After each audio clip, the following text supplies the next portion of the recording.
In the year 570 CE, in the bustling, arid city of Mecca, a child was born who would change the course of history. This child was Muhammad ibn Abdullah. His arrival was not marked by grand celebrations or royal proclamations. Instead, his life began with a profound sense of loss. His father, Abdullah, had passed away before he was even born, leaving his young mother, Amina, to raise him alone. This early experience of being an orphan in a society that prized tribal connections and male protectors above all else would deeply shape his understanding of vulnerability and the human condition. He felt the sting of being on the margins from his very first breath. As an infant, Muhammad was sent to live with a Bedouin wet nurse, Halima al-Sa'diyah, a common practice for Meccan families of standing. The pure air of the desert was considered healthier for a growing child. This time in the desert instilled in him a love for the vast, open spaces and the clarity of the stars. He learned the rich poetic language of the Bedouins and the values of endurance and generosity. However, even this period was touched by hardship. His return to his mother was short-lived as Amina fell ill and died when he was only 6 years old. Now a complete orphan, the young Muhammad was left in the care of his grandfather, Abd al-Muttalib. The weight of these early losses was immense for a young boy. To lose both parents at such a tender age created a void that could never be truly filled. His grandfather, the respected leader of the Quraysh tribe, showed him great affection, but he too passed away just 2 years later. The guardianship of the 8-year-old Muhammad then fell to his uncle Abu Talib. Despite his own modest means, Abu Talib loved his nephew dearly and protected him fiercely. This chain of care, from his mother to his grandfather to his uncle, taught Muhammad the profound importance of family bonds and the duty of the strong to protect the weak. These formative years, marked by sorrow and dependency, were not a source of bitterness for Muhammad. Instead, they became the bedrock of his empathy. He knew firsthand what it meant to be powerless, to be an orphan, to rely on the kindness of others for survival.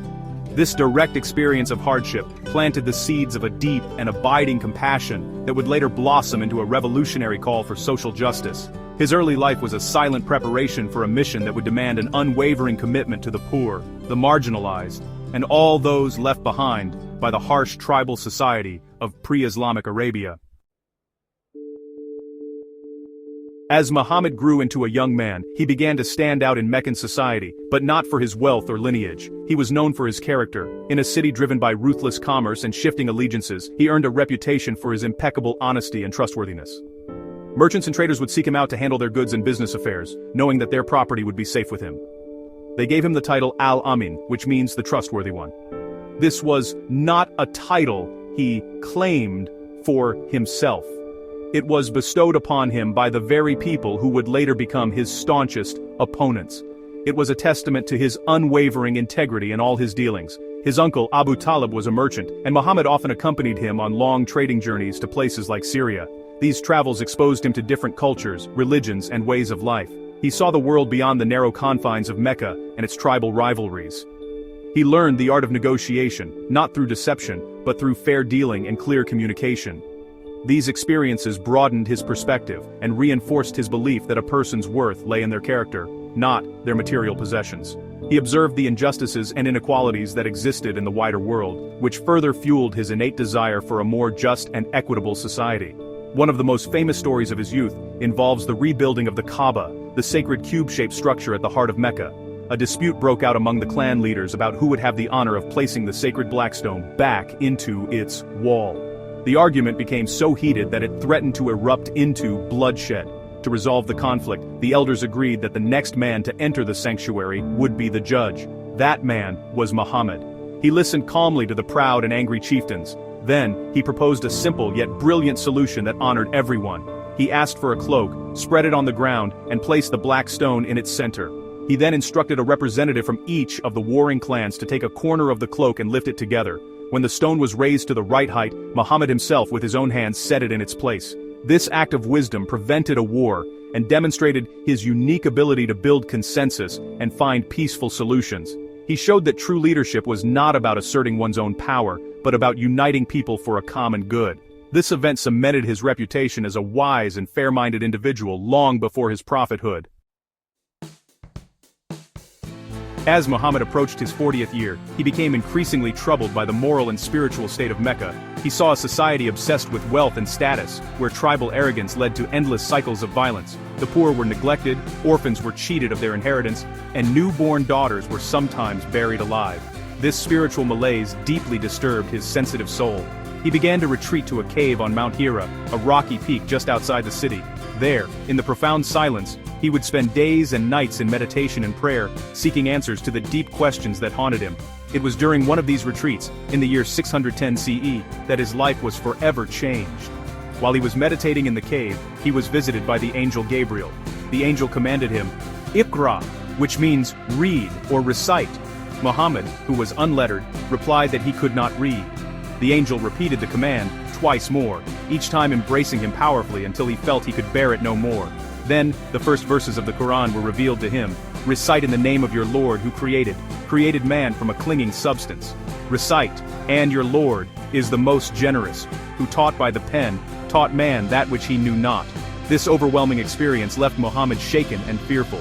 He rushed home to his wife, Khadijah, trembling and asking her to cover him. Khadijah, a wise and respected businesswoman, listened to his account with great care. She did not dismiss his experience or call him mad. Instead, she comforted him with words of profound faith and reassurance. "Never," she said. "By God, God will never disgrace you. You keep good relations with your kith and kin, help the poor and the destitute, serve your guests generously, and assist the deserving calamity afflicted." Her words were the first confirmation of his mission. Khadijah's response highlights the core of the message Muhammad was about to receive. The very first justification for his divine encounter was not based on miracles or celestial signs, but on his humanitarian character.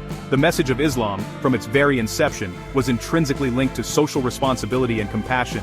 The divine revelation did not begin with complex theological doctrines or rigid rituals. It began with a call to recognize the Creator through His creation, and to uphold the values of generosity, kindness, and support for the vulnerable. The first revelation was not just a spiritual event, it was a divine mandate for social reform. The message Muhammad began to preach was revolutionary for its time. At its heart was a radical concern for the poor, the orphaned, and the marginalized. The Quran repeatedly condemned the hoarding of wealth and the neglect of the needy. One of the earliest verses revealed warned against the callous treatment of orphans. So, as for the orphan, do not oppress him, and as for the petitioner, do not repel him. These were not mere suggestions, they were divine commands that formed the foundation of a new social order. Muhammad taught that a person's faith was incomplete if their neighbor went to bed hungry. This made charity and social welfare a sacred duty, not an optional act of kindness. Prophet Muhammad led by example. His own home was a model of simplicity and generosity. He never stored wealth for himself. Whatever gifts or income he received were distributed almost immediately to the poor and those in need. He would often tie a stone to his stomach to quell the pangs of hunger because he had given his own food away. He taught his followers that feeding the hungry, visiting the sick, and freeing captives were among the highest forms of worship. He said, "The one who looks after a widow or a poor person is like a warrior fighting for God's cause, or like a person who fasts during the day and prays all night." His compassion for orphans was particularly profound, stemming from his own childhood experiences. He treated orphan children with immense tenderness and affection. He would often seat them on his lap, stroke their heads, and ensure they were well cared for. He promised his followers a special place in paradise for caring for an orphan, saying, "I and the person who looks after an orphan and provides for him will be in paradise like this," putting his index and middle fingers together to show their closeness. This teaching transformed the status of orphans in society, making their care a communal responsibility and a path to spiritual reward. This focus on the vulnerable was a direct challenge to the Meccan aristocracy, whose power was built on exploiting the weak. The message of Islam empowered the downtrodden by affirming their dignity in the eyes of God. It declared that true nobility was not in wealth or lineage, but in piety and righteousness. This is why many of the first people to embrace Islam were the poor, the enslaved, and those on the fringes of society. They found in Muhammad's teachings a message of hope, liberation, and a promise of a just world where every human being mattered regardless of their social standing. In 7th century Arabia, slavery was, a deeply entrenched institution, really just an unquestioned part of the social and economic fabric. People could be born into slavery, sold into it to pay off debts, or even captured in tribal raids. Slaves were considered property, with no rights or legal protections at all. The message of Islam, as delivered by Prophet Muhammad, did not abolish slavery overnight, since, that would have caused a complete collapse of the society. Instead, It introduced a gradual but powerful process of emancipation. It fundamentally changed the moral landscape by framing the freeing of slaves as one of the most virtuous acts a Muslim could perform. The Quran and the Prophet's teachings consistently encouraged emancipation. Freeing a slave was prescribed as an atonement for various sins, turning a path to forgiveness into a path to freedom for another human being. The Prophet himself set the ultimate example. He used his own funds and contributions from his companions to purchase and free dozens of slaves, including his own adopted son, Zayd ibn Haritha, and Bilal ibn Rabah, the man who would become the first muezzin of Islam. By freeing them, he did not just grant them liberty, he integrated them into the community as equals, giving them positions of honor and responsibility. Prophet Muhammad also established legal and ethical guidelines that radically improved the condition of those who remained enslaved while the institution was being phased out. He insisted that slaves be treated with kindness and dignity. He famously taught, "Your slaves are your brothers whom God has placed under your authority. So if one has his brother under him, he should feed him from what he eats, clothe him from what he wears, and not burden him with work that is beyond his capacity." This was a revolutionary concept. It reframed the master-slave relationship as one of brotherhood and responsibility, completely undermining the idea of humans as mere property. Furthermore, he opened up pathways for slaves to gain their freedom. He established the right for a slave to enter into a contract of mukataba, allowing them to purchase their own freedom from their master over time. He encouraged masters to assist their slaves in this process. He also declared that any female slave who bore a child by her master could not be sold and would become free upon her master's death. These measures, taken together, created a powerful momentum towards the complete erosion of slavery. The humanitarian spirit of his teachings set a clear trajectory. The ultimate goal was a society where every person was born free and treated with dignity. In the pre-Islamic Arabian Peninsula, the status of women was, tragically low. They were often treated as chattel, with no legal rights to inheritance, property, or, honestly, even self-determination. The birth of a daughter was frequently seen as a source of shame, leading to the horrific practice of female infanticide. Into this dark environment, the teachings of Prophet Muhammad came as a liberating light. The Quran unequivocally condemned the killing of infant girls, declaring it a grave sin. It gave women a legal status and a human dignity that they had never known before in that society. The Prophet championed the rights of women in both his teachings and his personal life. He insisted that women had the right to own and inherit property, which was a pretty radical concept at the time. He established that a woman's consent was a necessary prerequisite for a valid marriage, giving her agency in one of the most important decisions of her life. He also granted women the right to seek divorce. He taught that men were the protectors and maintainers of women, but this was a responsibility, not a license for domination. He said, "The best of you are those who are best to their wives," setting a standard of kindness and respect within the family. His own relationships with his wives were a model of this teaching. His first wife, Khadija, was his mentor and strongest supporter, a successful businesswoman whom he deeply loved and respected. He mourned her for years after her death. With his other wives, he was known to be gentle, helpful, and affectionate. He would help with household chores, mend his own clothes, and treat them as partners and confidants. He created a household where women were not silent subjects but active participants, whose opinions were valued and whose emotional and material needs were met with care and consideration. Beyond the home, Prophet Muhammad encouraged women to be active members of the community. Women were present at his sermons, they participated in public discussions, and some even took part in battles, caring for the wounded. He appointed a woman, Al-Shifa bint Abdullah, as a market inspector in Medina, a public office of great responsibility. By giving women economic rights, marital agency, and a voice in the community, the Prophet initiated a profound transformation. He elevated the status of women from objects to be owned to dignified individuals with rights, responsibilities, and a sacred place in the sight of God. The Quran describes Prophet Muhammad with a powerful title, Rahmatan lil Alameen, which means a mercy to all the worlds. This attribute was not just a theoretical concept, it was in fact the defining feature of his character and his mission. Throughout his life, he faced relentless persecution, ridicule, and violence. Yet, his consistent response was one of extraordinary patience, forgiveness, and a deep desire for reconciliation. He taught his followers that true strength was not in retaliation, but in the ability to control one's anger and forgive those who have wronged them. This principle of mercy was extended not just to friends, but to his most bitter enemies. One of the most moving examples of his forgiveness occurred in the town of Taif.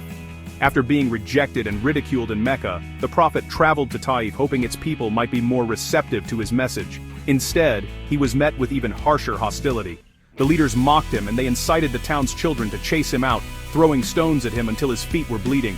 Wounded and dejected, he took refuge in an orchard. The angel Gabriel appeared and offered him the chance to have the mountains crush the people of Taif. But Muhammad refused, praying instead, "O God, guide my people, for they do not know." This same spirit of forgiveness was displayed on an even grander scale during the conquest of Mecca. After years of exile and war, Muhammad returned to the city that had persecuted him and his followers, the city that had driven them from their homes. He entered not as a vengeful conqueror, but as a humble servant of God. The leaders of Mecca, who had plotted to kill him and had waged war against him, stood before him, defeated and expecting the worst. They asked him, "What do you think we will do to you?" He replied with the words of the prophet Joseph to his brothers, "There is no blame upon you today. Go, for you are all free." This act of mass amnesty was unprecedented in the history of Arabian warfare. It broke the endless cycle of revenge and retribution that had plagued the region for centuries. Instead of a bloodbath, there was peace. Instead of punishment, there was mercy. He even forgave Hind, the wife of his adversary Abu Sufyan, who had brutally mutilated the body of his beloved uncle, Hamza, after the Battle of Uhud. When she came to him in fear, he pardoned her without hesitation. This profound capacity for forgiveness was not a sign of weakness. It was the ultimate demonstration of his moral strength and his unwavering commitment to his role as a mercy to all mankind. Arabia before Islam was a land torn apart by Ayyam al-Arab, the days of the Arabs, which were essentially endless cycles of intertribal warfare. Loyalty was to one's clan above all else, and minor disputes often escalated into decades-long blood feuds. A sense of a unified people, or a common law, did not exist. When Prophet Muhammad established the first Muslim community in the city of Medina, his primary challenge was to transform this fragmented and violent society into a cohesive and peaceful one. He did this not through force but through the creation of a new social and political framework based on justice and shared faith. One of his most remarkable political achievements was the drafting of the Constitution of Medina. This was a formal agreement between the Muslims and the various other tribes in the city, including several large Jewish communities. The document was a pioneering charter of civil rights. It established a system of mutual defense, declared the communities to be one ummah or nation, and guaranteed freedom of religion and security for all citizens, regardless of their faith. It stated that the Jews of Medina were a community alongside the believers and had the same rights and duties. This constitution replaced tribal allegiance with a broader social contract based on justice for all. The Prophet worked tirelessly to dismantle the tribal prejudices that fueled conflict. He taught that in the eyes of God, all people were equal. The only thing that made one person better than another was their piety and good character. In his famous farewell sermon, delivered towards the end of his life, he summarized this core teaching powerfully. He declared, "All mankind is from Adam and Eve. An Arab has no superiority over a non-Arab, nor does a non-Arab have any superiority over an Arab. A white has no superiority over a black, nor does a black have any superiority over a white, except by piety and good action." This message of universal brotherhood was the bedrock of the peaceful society he built. He mediated disputes, established laws that applied equally to the rich and the poor, and created institutions to care for the community's welfare. He transformed a collection of warring clans into a unified state governed by the rule of law and a shared moral purpose. By replacing the law of the sword with the principles of justice, equality, and compassion, he laid the foundations for a civilization that would, at its best, champion peace and social cohesion. His work as a peacemaker and a lawgiver was as central to his mission as his spiritual guidance. The death of Prophet Muhammad in 632 CE did not mark the end of his influence. It marked the beginning of his enduring legacy. The principles he established and the example he set have continued to inspire billions of people across the centuries and around the globe. His life story is not just a historical account, it is a timeless source of guidance on how to live a life of purpose, integrity, and compassion. The humanitarian values he championed, justice, equality, mercy, and care for the vulnerable, remain as relevant today as they were 1400 years ago, offering solutions to the timeless challenges of the human condition. His impact on human rights was profound and lasting. The rights he established for women, orphans, slaves, and ethnic minorities were revolutionary for his time, and laid the groundwork for future advancements in social justice. His insistence on the rule of law and the equality of all people, before that law, provided a model for just governance. The Constitution of Medina stands as an early, remarkable example of a pluralistic society where different religious communities could coexist in peace and mutual respect. This vision of a just and inclusive society continues to be a powerful ideal for people of all faiths. The essence of his legacy lies in its profound humanity. He was a prophet who lived among his people, sharing their joys and their sorrows. He was a leader who never placed himself above others, a husband who was kind, a father who was loving, and a friend who was loyal. His teachings were not abstract ideals, but were embodied in his every action. Whether he was forgiving his enemies, sharing his food with the hungry, or gently stroking the head of an orphan, his life was a practical demonstration of mercy in action. This is why he is known not just as a messenger of God, but as the walking Quran. Today, as the world grapples with inequality, conflict, and injustice, the humanitarian legacy of Prophet Muhammad offers a powerful beacon of hope. His life serves as a constant reminder that leadership is about service, power is about responsibility, and true faith is measured by one's kindness to others. His call for a society built on compassion, justice, and the dignity of every human being is a message that transcends time and culture. It is a universal call to our better selves, inviting all of humanity to build a more merciful and equitable world, a world that reflects the profound legacy of the Prophet of Mercy.